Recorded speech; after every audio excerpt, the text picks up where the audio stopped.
चाहे कोई भी देश हो, संस्कृति हो, माता पिता का रिश्ता तो सबसे ऊपर माना गया है। भारत देश में तो माता पिता को देवी देवताओं से भी बढ़कर सम्मान मिला है।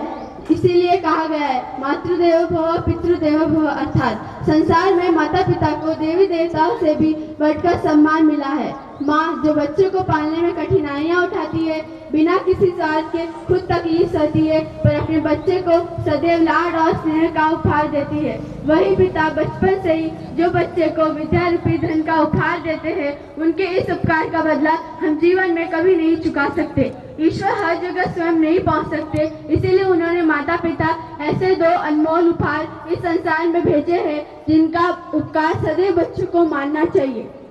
माता का भूमि से भी बढ़कर और पिता का आकाश से भी ऊंचा स्थान माना गया है, क्योंकि माता बच्चे की सुख सुविधा का ध्यान रखती है और पिता बच्चे की उन्नति में सहयोग देता है।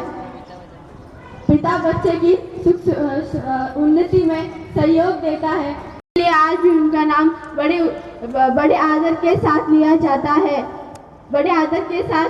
जाता है।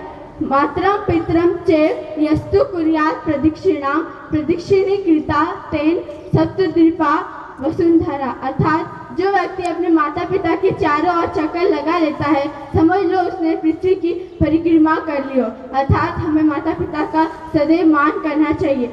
नास्ति मात्र समा छाया, नास्ति मात्र समागति, नास्ति मात्र समा प्राण, नास्ति मात्र समा प्रिया, अर्थात माता के समान न कोई आश्रय है, न कोई सहारा, न माता के समान कोई रक्षक है, और न ही माता जैसी प्यारी इस दुनिया में कोई चीज है। माँ इतना मीठा शब्द है जिसे बोलते ही हृदय प्यार से उमड़ पड़ता है।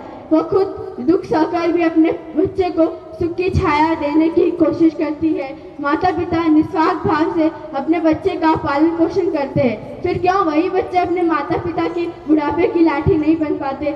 अंत में मैं तो यही कहूँगी कि हमें अपने माता पिता की कही गई बातों को अपने जीवन में उतारना चाहिए और उन्हें पलट कर कभी जवाब नहीं देना चाहिए, क्योंकि चाहे हम घूम फिर कर देख ले, प्रभु द्वारा दिए गए ये अमूल्य उपहार यानी माता पिता के घर के सिवाय हमें कहीं दर्शन नहीं होंगे। आओ आज हम सब मिलकर मातृ पितृ दिवस की इस शुभ अवसर पर कसम खाएं कि आज के बाद अपने माता पिता को दुख या तकलीफ नहीं देंगे और सदैव उनका सम्मान करेंगे।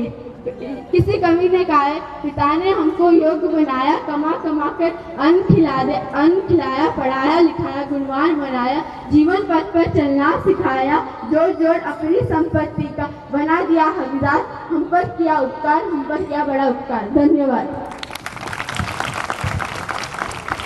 बहुत सुंदर।